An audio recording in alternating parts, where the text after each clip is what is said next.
Voilà, Moremotai, Parashat Nitzavim, Vayelech. On va commencer comme d'habitude par les halachot. Donc halachot, on termine aujourd'hui, B'ez Hashem, les halachot du côté de la Ma'aravi, que depuis quelques semaines on parle de ça pour montrer que même si il y a tellement de halachot, tellement de lois qu'on doit respecter devant le kotel, il reste série de Beth Mikdash chez nous, le reste de notre Beth Mikdash. Alors on termine B'ez Hashem aujourd'hui, c'est halachot et on dira quelques mots sur Rosh Hashanah. Donc il est permis de déplacer le Haron HaKodesh, l'Arche Sainte, d'un endroit à un autre dans le côté de la Ma'aravi, une fois qu'on a fait sortir les Sifrei Torah. Il est évident qu'on n'a pas le droit de lire les journaux dans toute la place du Kotel, même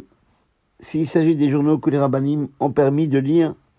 et il vaut mieux d'ailleurs que la personne, elle ne passe pas beaucoup de temps et ne s'habitue pas à lire les journaux, parce que c'est sûr que le temps qu'on accorde aux journaux, c'est un temps qu'on peut étudier la Torah, et c'est dommage que Bémet, le Yitzhara, il est tellement grand, le mauvais penchant est tellement grand que on n'a pas, très souvent on dit qu'on n'a pas le temps d'étudier la Torah, et on peut rester des heures et des heures devant les journaux. Certains disent qu'il est permis de se protéger du soleil ou de la pluie à l'ombre du côté de la Ma'aravi au moment de l'étude de la Torah ou bien de la prière, et c'est pas considéré comme profiter des pierres du côté, profiter de quelque chose qui appartient à Hachem, ce qu'on appelle Meïna. Et même ceux qui pensent que le Kotel à Ma'aravi, le mur occidental, aujourd'hui, il a la même Kedusha, la même sainteté que le Har Habayit, que le mont du temple. Ils permettent quand même de se protéger, si c'est pas pour un profit personnel, pour profiter comme ça, kiffer au pire du Kotel, mais c'est pour pouvoir étudier la Torah ou bien pour bien pouvoir prier. D'après Halakha, il n'y a pas d'interdiction de se protéger avec les pierres du côté de la Ma'aravi. C'est pas considéré comme une jouissance, puisque c'est pour moi, c'est pour les mitzvot. Pareil, il y a certains qui interdisent de s'appuyer sur les pierres du côté de la Ma'aravi, parce que c'est considéré comme un zilzoul, un mépris de la Kedusha, de la sainteté du Kotel. Et d'autres pensent qu'on n'a pas le droit de s'appuyer sur les pierres du Kotel seulement dans le cas où il fait pas ça pour les besoins du mitzvah. Par contre, si quelqu'un il a besoin de s'appuyer parce qu'il est fatigué pour bien prier ou bien pour la tefila, il a le droit. Et c'est pourquoi il y a certains qui ont l'habitude de mettre la tête et les mains et s'appuyer sur les pierres du Kotel quand ils prient pour faire une prière particulière, et il n'y a pas d'interdiction. Alors, certains ont écrit qu'il convient de s'empêcher de prendre des photos sur toute la partie du côté de la Ma'aravi, lorsque le but c'est pas pour prendre une photo du Kotel, mais pour se servir par exemple de photos pour son portable, mais d'après le strict din, on ne tient pas compte de cet avis à partir du moment où il vient, comme on a dit la dernière fois pour les mariés, quand on vient pour prier et en même temps on prend une photo sur le côté de la Ma'aravi, il n'y a pas d'interdiction. Chaque jour, on voit devant le côté de la Ma'aravi, surtout le lundi et les jeudis, quand on va pour prier pour les bar mitzvah, que tout le tzibour, toute la communauté, ils vont ensemble dans la salle souterraine, ce qu'on appelle après, derrière le Keshet Wilson, dans la partie couverte du Kotel, et tout le monde va ensemble pour sortir le Sefer Torah de l'Arche Sainte vers la place du Kotel pour lire le Sefer Torah, et que tout le monde va en chantant, et après que l'on termine la lecture du Sefer Torah, on ramène tout de suite dans l'Arche Sainte, à l'intérieur, encore une fois, le Sefer Torah, pour bien le protéger. Et bon, même si on chante, etc., c'est considéré comme des chansons, l'Irvod Torah, et c'est pas pour s'éclater, et on a l'habitude de faire comme ça, et ceux qui font comme ça, ils ont sur qui s'appuyer. Il faut éviter de jouer d'un instrument de musique dans toute la place du kotel, que ce soit pendant la tfila ou bien dans toutes les heures de la journée, même dans le cas où on utilise un violon qui ne fonctionne pas avec l'électricité, parce que c'est l'habitude des réformés de jouer du violon dans tout leur tfilot. Mais par contre, si on organise une réunion pour tout le local, dans toute la place du côté Amarvi, ou bien par exemple le jour de Yom Yerushalayim, et tout ce qui ressemble à ça, on a le droit d'amener un instrument de musique, et à condition qu'on fait attention vraiment dans la Gdusha du Makom, la sainteté de l'endroit, faire attention aux paroles que l'on prononce dans les chansons, que ce soit des paroles de Gdusha, des paroles d'éloge de Dieu, et non pas des paroles frivoles. Et donc dans ce cas-là, on a le droit d'amener un instrument de musique, puisque le but c'est quoi? C'est de les horaires et kavana, d'éveiller la kavana, la ferveur et la concentration des gens. Il y a beaucoup de rabbanim qui contestent le fait de danser devant le côté Amaravi pendant Chol HaMoed, pendant les demi-fêtes, mais beaucoup de rabbanim ont soutenu ce minhag, cette coutume, parce que ça fait partie du passage qui dit Vegilu Birada, on doit chanter, on doit danser, mais avec crainte, lorsqu'on fait tout ça, avec du sérieux, et surtout que l'on ne distribue pas des boissons alcoolisées pendant ces périodes-là devant le côté de la Maravi. Mais par contre, les Shabbatot, ça on parle de Chol HaMoed, par contre, les Shabbats et Yamim Tovim et les jours de fête, alors il faut avertir toute la communauté séfarade que pour nous, qu'on a reçu les décisions du Shulchan Aruch, on n'a pas le droit de danser Shabbat et Yom Tov, à moins que on marche dans une ronde. Même pour nous, c'est pas interdit, même pour nous, c'est permis. Mais a priori, même ça, il vaut mieux éviter, parce que des fois, quand on danse, on arrive à se chauffer plus, et là, à ce moment-là, on va lever les pieds. On va pas seulement marcher dans une ronde, on va lever les pieds, ça s'appelle une danse. Et d'après le Shulchan Aruch, on n'a pas le droit de danser Shabbat et Yom Tov. On a permis de danser comme ça, de danser que le jour de Simchat Torah,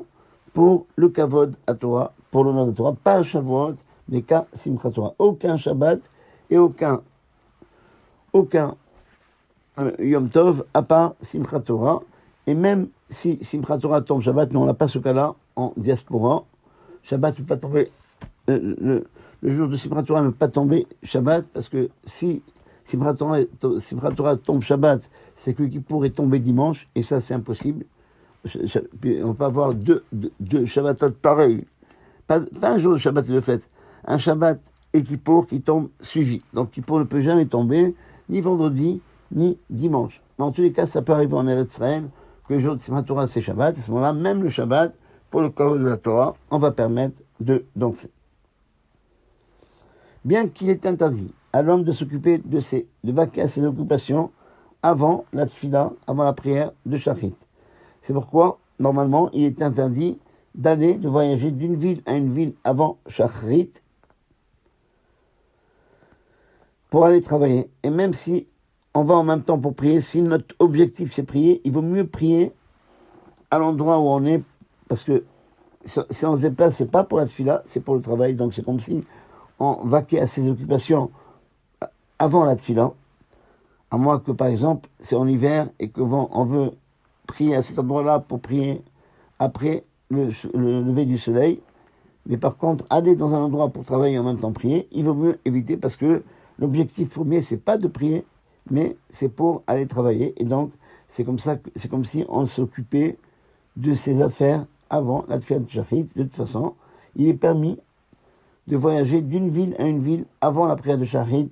lorsque c'est pour les besoins de la tfila. Par exemple, quelqu'un qui veut voyager, il veut voyager, aller à Jérusalem pour prier devant le côté de la Maravi et tout ce qui ressemble, et c'est pas considéré comme s'occuper de ses affaires avant la tefila. Beaucoup de personnes, dans les dernières années, ont pris l'habitude de se rassembler plusieurs personnes à Chol HaMoed, ça veut dire pendant les demi-fêtes, à Pessah et à Sukkot, devant le Kotel HaMaaravi, et de bénir les Bnei Israël avec Birkat Kohanim, pour organiser une Birkat Kohanim, une grande Birkat Kohanim, avec plusieurs Kohanim qui bénissent, et tout l'endroit du Kotel est plein. Eh bien, il y a plusieurs raisons de le faire. C'est quelque chose d'important, puisqu'il y a plusieurs des Kohanim qui vont nous bénir. On aura une bracha de beaucoup de Kohanim, et en plus, quand il y a beaucoup de Kohanim, on a plus de chances de trouver, parce qu'aujourd'hui, les Kohanim, ils ont une présomption d'être Kohen, mais on ne sait pas qui est vraiment Kohen et qui n'est pas Kohen. Ils ont une présomption, et donc il ne faut pas leur enlever leur soute. Par contre, quand il y a plusieurs Kohanim, on est presque sûr, ou plus sûr, qu'il y a un Kohen, un vrai Kohen parmi eux, et c'est aussi une ségoula pour rapprocher la délivrance, mais à condition de ne pas retarder l'heure de Kriyat Shema, et l'heure de la Tefila, c'est pas une raison pour prier plus tard, parce que le plus important, c'est, comme on a dit la dernière fois, c'est respecter les halachot et rajouter des mitzvot en plus. Beaucoup ont l'habitude, quand ils se trouvent devant le kotel, de prier droit devant le kotel HaMaaravi, bien que on devrait tendre du côté gauche en direction de la coupole de la mosquée d'Omar, puisque c'est là-bas qu'il y a l'Even Hashia, c'est là-bas que se trouvait le Kodesh HaKodashim, le Saint des Saints, et donc normalement on doit tendre vers la gauche, mais l'habitude c'est de prier droit devant le côté de la Maravi, et donc Ve'anach Lahem Israël, et laisse les gens faire, ils ont sur qui s'appuyer.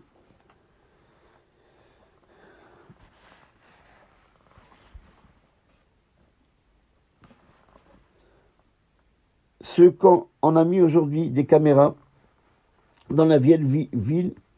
et dans toutes les rues qui amènent vers le côté de la Maravi, parce qu'il y a plusieurs goïms, plusieurs non-juifs,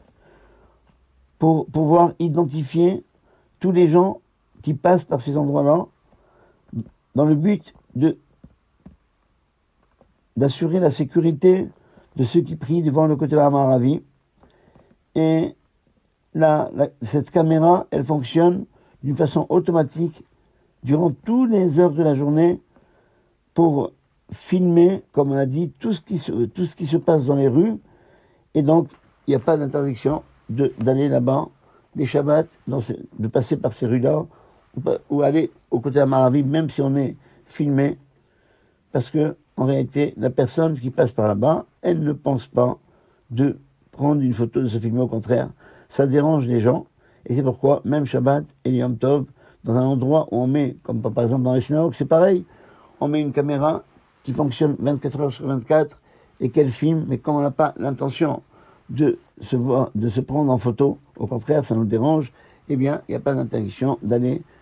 aussi bien dans ces synagogues que dans ces rues, ou bien aller au côté de Maravi, même si on sait qu'on est filmé. Celui qui va au côté de la Maravi le Shabbat, et il va lire Télim, et à cause de ça, il risque de pleurer, parce que il fait les Télim pas à n'importe quel endroit. Alors, certains disent, il n'y a pas d'interdiction, mais il faut faire attention de ne pas faire trop de techina, de supplications et de demandes le jour de Shabbat, de peur qu'à cause de ça, on va susciter les pleurs et la souffrance le jour de Shabbat. L'essentiel de la mitzvah, de se présenter pendant les fêtes, c'est ce qu'on appelle Aliyah la Regel, aller pendant les fêtes, c'est pour amener un korban, un sacrifice, et l'offrir au Beth Amikdash. De toute façon, même de nos jours, on a pris l'habitude, beaucoup de communautés d'Israël de tous les pays, de toute terre d'Israël et de la diaspora, de monter à Yerushalayim et au côté de la Maravi pendant la période des fêtes, parce que il y a la sainteté, puisqu'il y a la présence de la Shrina, et la Shrina,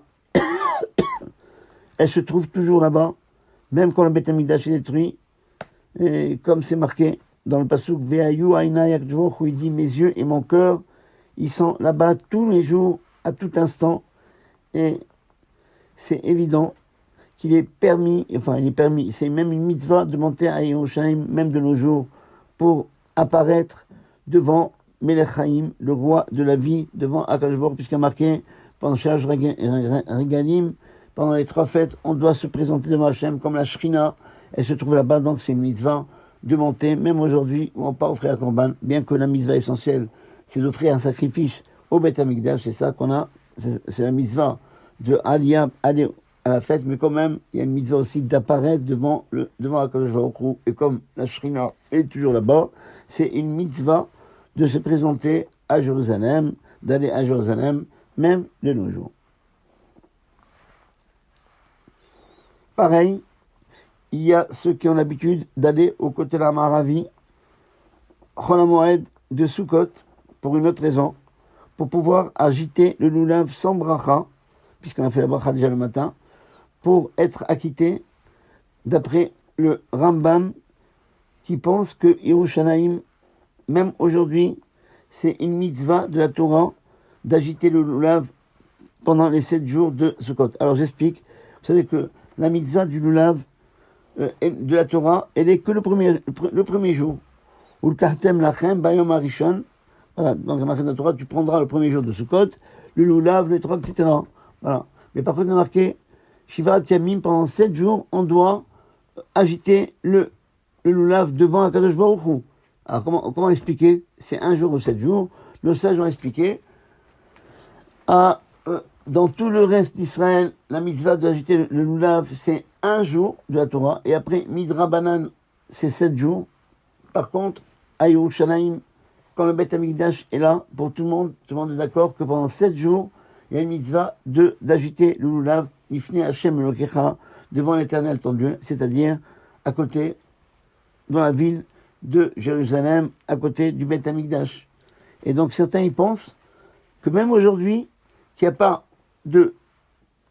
Beth Amikdash, il y a quand même une mitzvah d'agiter le lulav pendant 7 jours devant le côté de la Maravi, devant le Rabbaï, devant le mont du Temple. Et ça, c'est l'opinion du Rambam, qu'il pense aujourd'hui, jusqu'à aujourd'hui, c'est une mitzvah de Torah pendant 7 jours d'agiter le lulav, mais de toute façon, on ne fait pas la bracha, parce qu'on ne fait la bracha sur le lulav qu'une seule fois dans la journée, même si on le prend plusieurs fois par jour. Et certains disent que même d'après le Rambam, il n'y a pas d'obligation dans tous les 7 jours de Sukkot d'agiter le lulav et le etrog pendant les 7 jours, mais seulement quand le Beth Amikdash est là. Mais aujourd'hui, il n'y a pas d'obligation. Et en plus, certains disent que le Rambam, il s'est ravisé dans son livre de Halacha, le Mishneh Torah, par rapport à ce qui est expliqué dans la Mishnah. Et c'est pourquoi, c'est bien d'aller à Yerushalayim de toute façon pour se montrer devant Hachem, c'est bien d'agiter aussi le lulav, mais si tout ça va entraîner un bitul Torah, un manque d'étude de la Torah, eh bien, il n'y a pas besoin d'être mahmir pour aller spécialement aux côtés de la Maravi pour cela, mais il peut s'appuyer sur la majorité des poskim, des décisionnaires, qui n'ont pas tenu compte de cet avis. Par contre, si c'est un homme que pour lui, aller au côté de Maravi, c'est pas un problème depuis tout le Torah, parce que, comme a dit une fois Raoul Yosef à quelqu'un, il a dit, est-ce que le fait d'aller sur les tombes des tzadikim, c'est pas considéré comme bitul Torah? Et bien, il a dit, si tu dis chaque minute et chaque instant, tu n'as pas besoin de souffler, c'est bitul Torah, tu n'as pas le droit. Mais un homme, c'est pas un malach, il est obligé de souffler. Alors, au lieu de souffler comme ça pour rien, eh ben, va souffler en montant un bus pour aller au côté de la Maravi et faire ses mitzvot là, ou bien va souffler pour aller sur les tombes des tzadikim. Et donc, à partir du moment où il n'y a pas un problème de Bitul Torah, c'est bien, pendant Hal HaMoed, d'agiter le lulav et le etrog, si surtout dans le cas où on se trouve déjà devant la côte Hamavi, c'est bien de se procurer un lulav et un etrog, ou bien prendre de sien avant, pour l'agiter devant le kotel. Même de nos jours, c'est bien de rappeler la mitzvah de Hakel, ça veut dire se rassembler devant le kotel,